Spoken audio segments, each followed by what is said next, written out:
संपत पाल दिल्ली आ गई। हर महिला दिल्ली नहीं आ सकती जो गांव की होती हैं।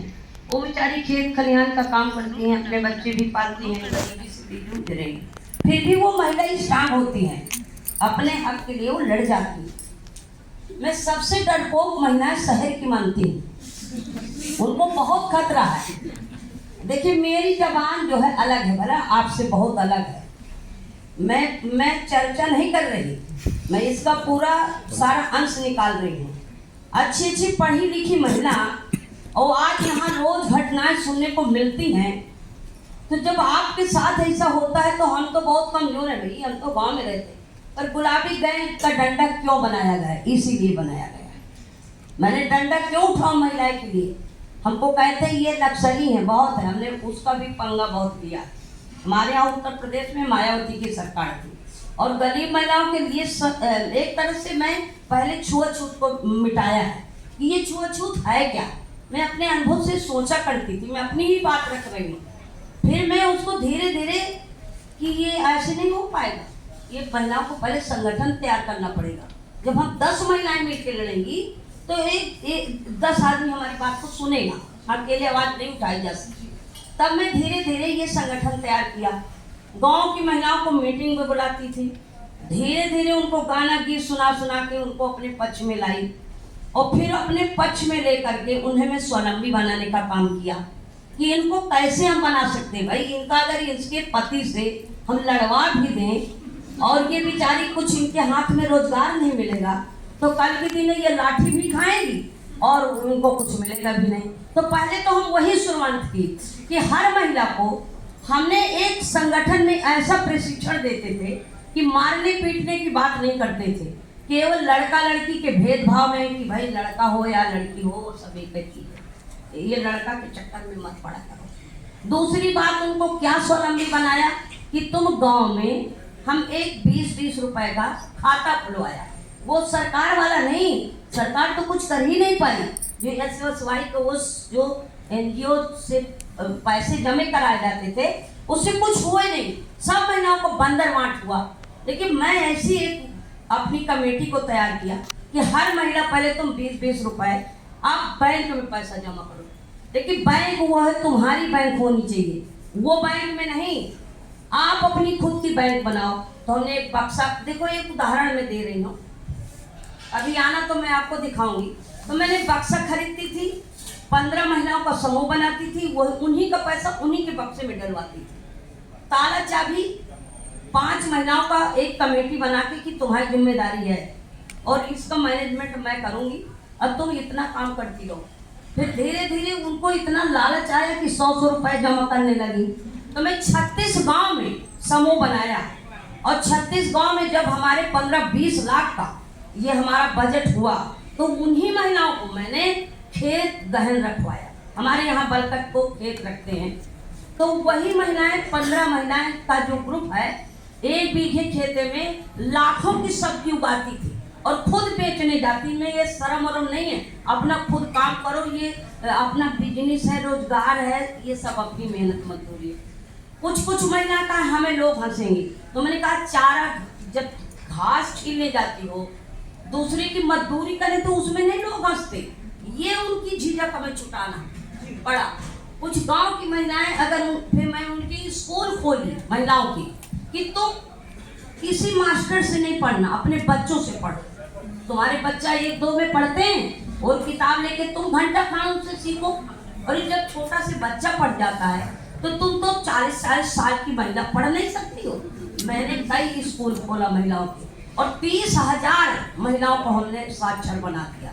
ये गुलाबी और 30,000 महिलाएं कौन थी? आदिवासी, जो कभी शिक्षा का नाम नहीं जानती थी। तो इस तरह हम उनको धीरे धीरे, अब वो कुछ लोग हमारी नकल शुरू किया तो ग्रीन गैंग बना, नीला गैंग बना, आर्मी गैंग बना, लेकिन गुलाबी गैंग का पंगा कोई नहीं लिया। और धीरे धीरे करके जब मेरा संगठन मजबूत हुआ, पैसे से मजबूत हुई, तो उन्हीं के आदमी उनकी इज्जत करना सीख गए। अरे जबरदस्ती दीदी के साथ चलो, दीदी के साथ बनो, और उनको इतनी शिक्षा सिखाए कि अपने पति को जो आप न कहना तो कुछ सभ्यता से बात नहीं। गांव में हमारा बुंदेलखंड की भाषा आप जानती हो, हैं? अगर महिला को सहा जाए अपने आदमी से, टाइम वहां जाना है, चुप बैठ। मैंने कहा ये मत कहना, ये अच्छी सभ्यता उनको सिखाओ और तुम भी सीखो, तुम्हारा बच्चा भी सीखेगा। तो इस तरह की मैंने उनको शिक्षा दी और आज धीरे धीरे लड़कियां भी पढ़ने लगी, महिलाएं जागरूक। आज मेरी संस्था में 11 लाख औरत है और मैं सरकार से कुछ नहीं लिया, कुछ नहीं, 1 रुपए नहीं। जब कुछ नेता लोग हमारे पीछे पड़े कि तुमको ये करेंगे वो कर्म करना, पैसे के पीछे मैं नहीं घूमूंगी, पैसा मेरे पीछे घूमेगा। और मैं इतना अच्छा काम किया, इतना अच्छा काम किया कि मुझे एक दरोगा की मैंने धुनाई कर दी। साथ साथ ये भी करना होता है, जब उनको समूह बनाएंगे, उनके साथ अत्याचार होगा तो वो लड़ाई कौन लड़ेगा? हम ही तो लड़ेंगे, हैं? एक आदमी को 11 दिन पकड़ के एक दरोगा ने बंद किया और मैं वहां पहुंची। मैंने कहा तुम ये बताओ कौन सी किताब में लिखा है कि एक मुंजी को तो 11 दिन पकड़ के बंद कर रखा है? तो अब पुलिस की भाषा ही होती है ऐसे, अरे तू जा अपना काम कर, तेरी जैसे 50 हो। तो मेरे तो कई हजार औरतें हैं, मैं 300 महिलाएं ले आई, 300 कुत्ते भी ले आई और उन कुत्तों को पुलिस का दर्जा दे दिया कि ये थानाध्यक्ष फलाने, थानाध्यक्ष ठिकाने देते, थानाध्यक्ष लेके सबको पद दिया। और दरोगा हमसे खिसिया है, हाँ वो आया तो गाली वाली पकड़ने लगा कुछ महिलाओं को, तो मैंने एक डंडा दिए थी, तो एक डंडा ऐसे मारा और सारी महिलाएं उसको पटक पटक के मारा और हमारा इतना फोर्स आ गया कि हे भगवान। लेकिन हम नहीं डरे। एक दरोगा जी कहा तुमको गोली से मारने का बना दो जलियां वाला बाग। हम तो यही चाहते हैं कि कम से कम दूसरी आजादी तैयार हो जाए, हैं? तो मैंने तो किसी की हिम्मत नहीं पड़ी। सुनो, सब महिलाओं से कोई हिम्मत नहीं बनाता, तो अपनी हिम्मत को पहले अपनी व्यवस्था मजबूत करना चाहिए। ये नहीं कि हमारे 2 रुपया नहीं है और हम पति से झगड़ा मचाना शुरू करते हैं। तो देखिए पहले हमें स्वावलंबी बनना पड़ेगा भाई साहब, चाहे हम सरकार से लड़े, चाहे जिससे पहले हमें खुद पर मजबूत होना पड़ेगा, ठीक है? तो हमारा गैंग जो आज चल रहा है ना, हमारा अब गुलाबी गैंग के नाम से मैं रजिस्ट्रेशन भी करवा दी कि गुलाबी सेवा संस्था। आप बताओ गैंग के नाम से रजिस्ट्रेशन नहीं हो रहा। मैं आई थी तो मोतीलाल बोरा जी कह रहे थे ये गैंग हटा दो, मैंने तब मैं नहीं जानती थी मोतीलाल बोरा है कौन। ये बहुत दिन की पुरानी बात है। मैं कहा बाबा चुप बैठ, ये कोई गैंग का पता ही नहीं है, ये गैंग है क्या? कहा नहीं ये तो बदमाशों का होता। मैं कहा तो रेलवे का हटा दो ना और पीडब्ल्यू का गैंग हटा दो भाई, वह तो गैंग मैन होते हैं। तो देखिए अपनी बात करने में कभी किसी को डरना नहीं चाहिए। तो गहलोत जी कहें कि संपत जी इनको जानती हो? मैंने किसको कहा? इनको, ये गवर्नर रहे, मैं कहा ये भगवान रहे, अब कहे बैठी। ये जनता से ही नेता बनते हैं। हमारी वोट की कीमत कितनी बड़ी होती है, ये नेताओं को कितना तनख्वाह मिलता है, एक बार चुनाव जीत गए और हम जिंदगी वोट देते देते। हमारी असली लड़ाई कि हमारा वोटर पेंशन तुम दो, ये भी लड़ाई हमें लड़नी चाहिए जनता को। और लोग कहते भैया सरकार के खिलाफ मत बोलना, अरे सरकार हमारी है, हम उनसे नहीं बोले, किससे बोले बताओ, हैं? तो सरकार बनाते हैं हम, सरकार गिराते हैं। और इसीलिए आदमी मात खा रहा है, बस वही चर्चा चर्चा। संपत जी चर्चा का तो समय खत्म हो गया यहाँ पे।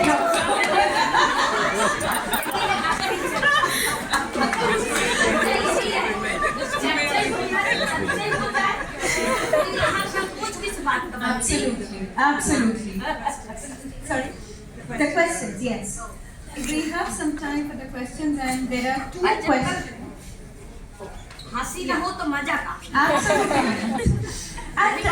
संपत जी आप ऐसी जगह पर काम करते हैं ना, आपके जो जहाँ पे मतलब ये अंग्रेजी में कहते हैं this is actually the graveyard of all idealism.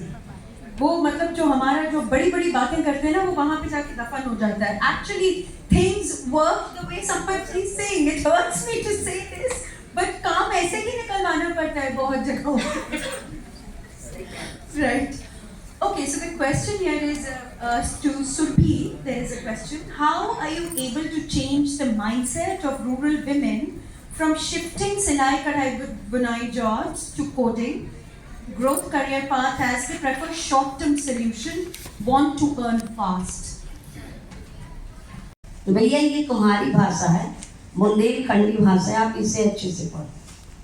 जैसे अभी लड़की ने बताया, ये भी मेरे बुंदेलखंड की है बरुआ, तो बात एकदम सही है कि आज़ादी किसी को मिलती नहीं है। और ये कहते ली जाती, ली भी नहीं जाती, उसको छीनी जाती है। ये भी थोड़ी भूल गई है। ऐसे नहीं आज़ादी मिली, हमारे देश को ऐसे आज़ादी नहीं मिली, कुर्बानी देना पड़ा है। तो हर महिला को कुर्बानी देना पड़ेगा। अबे डॉक्टर साहब मेरे पास बैठे थे और फिर मैंने इन्हें एक बात बताई थी कि देखिए, महिला पुरुष सब एक गाड़ी के पहिया हैं, हम प्रकृति को नहीं बदल सकते। कोई महिला सोचे कि नहीं हम मर्द बन जाएंगे, तो मर्द नहीं बन सकती, और कोई मर्द समझे कि हम लेडीज बन जाएं तो नहीं बन सकते। जो प्रकृति ने बनाया है वो अपनी जगह में सब रहेंगे, लेकिन जो ताकत और हिम्मत वो सबकी एक होती है। सोच महिलाओं की कमजोर कहाँ से पैदा हो जाती है? जब लड़की पैदा होती है तो उसके माँ बाप सोच को बदल देते हैं। वहीं एक लड़की पैदा हो रही है और पड़ोसी पूछ रहा, भैया क्या हुआ? पता रे लड़की हुई है ना। तो लड़की के चक्कर में माँ बाप तो दुखी होते, पर पड़ोसी भी दुखी हो जाते। एक तो सबसे बड़ी समस्या यहाँ खड़ी हो जाती है। फिर दूसरा, अगर एक लड़की हुई तो एक माँ कितना बड़ा इंतजार एक लड़के का कर रही है कि नहीं इस बार लड़का हो जाए, और भगवान ने पता नहीं फिर से बिटिया हो गई, तो फिर भी अभी वो लड़के की ख्वाब देख रही है। तो ये किसका दोष है? महिला का। और महिलाएं कहती नहीं नहीं, वो तो हमारा पति जबरदस्ती सता रहा है हमें। क्यों सता रहा है? लगाओ 2-3 जूता उसके। अगर वो पति है तो हम पत्नी हैं, हमारे में बड़ी बड़ी मात्रा की वो लगे। लेकिन जिस दिन वो समझे कि वाकई में हमारी मात्रा बड़ी है, हम घर की लक्ष्मी हैं, हम घर की गृह लक्ष्मी हैं, हम घर की काली दुर्गा हैं, सब कुछ हम ही हैं और हम ही बदल सकते हैं दुनिया को। लेकिन सबसे महिलाओं का जो संगठन, क्या बोलूं मैं तो बहुत पढ़े लिखे लोगों के बीच में बोल रही हूँ, इसको क्या बोलते हैं? महिला संगठन। ये महिला संगठन महिलाओं को नहीं दे सकते। ये बात आप मानना या ना मानना, ये सब आप सब बराबरी के हो, पढ़े लिखे हो, फिर भी कहीं ना कहीं जलन है महिलाओं की। यार ये तो बड़े अच्छी कपड़ा पहने हैं, ये तो बड़ा अच्छा वेशभूषा पहने हैं, भाई ये तो ज्वेलरी बढ़िया है। तो सबसे जलन महिलाओं की पैदा हो जाती है। महिलाओं को ईर्ष्या। पुरुष महिलाओं को देख के खुशी होगा, चाहे जिस नजर से खुशी हो, चाहे वो बहन के रूप से खुशी हो, या फिर माँ के रूप से खुशी हो, या अपने पड़ोसियों को। हर हमेशा महिला को देख करके पुरुष खुशी होते हैं। भाई देखिए, ये हम जो गलत, हमारी जो भावनाएं हैं, वो भावना से ही भावना गलत हो जाती है। हम उसको गलत भावनाओं से कभी ना पुरुषों को देखें। मेरा नाम जो चला है केवल महिला पुरुष विरोधी। ये जो लोग नेता लोग हैं कि संपत पाल जो है ये पुरुष विरोधी है। तो मैं एक बार एक विधायक ने कहा, मैं चुनाव लड़ रही थी मेले का, तो कह रहे भैया इसको वोट मत देना, ये पुरुष विरोधी है। तो मैंने कहा तू ये बता, तेरी माँ किससे तुझको पैदा किया है और मेरी माँ किसको पैदा किया? मेरी माँ भी किससे पैदा की, बताओ। मैंने विधायक को समझाया कि मैं किसी की विरोधी नहीं हूँ, मैं व्यवस्था विरोधी हूँ। तुम्हारे जैसे नालायकों के लिए मैं विरोधी हूँ, चाहे वो बड़ा अधिकारी हो या फिर कोई नेता हो, चाहे फिर कोई बड़ा गुंडा हो, जो महिलाओं के साथ जास्ती करेगा या गरीबों के साथ या किसी कमजोर मर्द के साथ कोई जास्ती करता, वो विरोधी हूँ मैं पुरुष विरोधी नहीं। मेरे पति है, मेरे लड़का है, मेरे बाप है, मेरा बाबा है। मैं बताओ आसमान से थोड़ी कूद के आई। अरे तुम लोगों को शर्म आनी चाहिए। तब फिर उसका मुंह बंद हुआ। नहीं हो सकले बस ये नहीं संपत्ति को वोट मत देना, ये संपत्ति मर्द विरोधी है। मैंने कहा देखो तो बेवकूफ का। तो देखिए, हमको अपनी सोच को ये बदलना है कि हम एक इंसान है, हम अपने घर के परिवार के लिए हैं, महिला हो या पत्नी हो या औरत हो, कुछ भी हो, हम जो समाज के लिए हैं तो हम एक इंसान है, एक हमारा संगठन है और इसको हमें बदलना ही पड़ेगा। नहीं वही है कि वीर बहादुर खद्दरधारी, देश को लूटो बारी बारी, जिसका नंबर आएगा वो लूटता रहेगा। हम ये चर्चा का विषय बनाए रहेंगे, चर्चा चलती रहेगी और ये चर्चा आज से नहीं चल रही, सदियों से ये चर्चा चल रही है और इस चर्चा को हमें कैसे मंजिल तक पहुंचाना चाहिए कि हर महिला, हर पुरुष सब एकता बना के चलें और समाज के लिए लड़ें, तब हमारा फायदा है। चाहे हमारी लड़की का जो शिक्षा होगी, देखिए अभी एक डॉक्टर को मार डाला गया, एक लड़की है बेचारी कलकत्ता में, आप सुना होगा कितने रोज के भ्रष्टाचार, और ये नेता ये अपनी रोटी सेक रहे हैं भैया।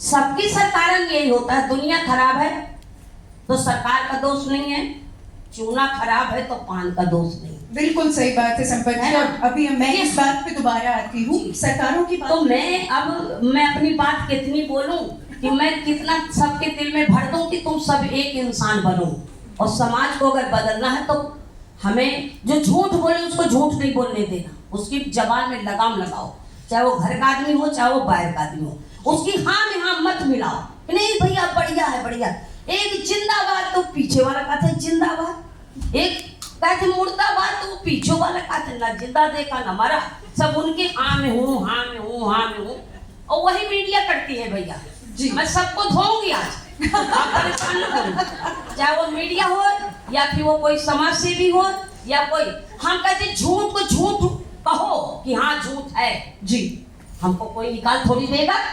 तुम सुनो या ना सुनो, मैं तो पत्रकारों से बोल देती हूँ भैया हाँ हाँ मैं बोली दे रही हूँ, तुम्हारे दम हो तो निकाल दो, और मेरे भी दम है तो मैं बोल दिया, और तुम्हें नेताओं के खिलाफ नहीं निकालना तो अपना चैनल धर लो, इसलिए कि फिर वहाँ विज्ञप्ति नहीं मिली। तो यही चीज में ही हमारा देश बर्बाद हो रहा है, हम चर्चा चला रहे हैं।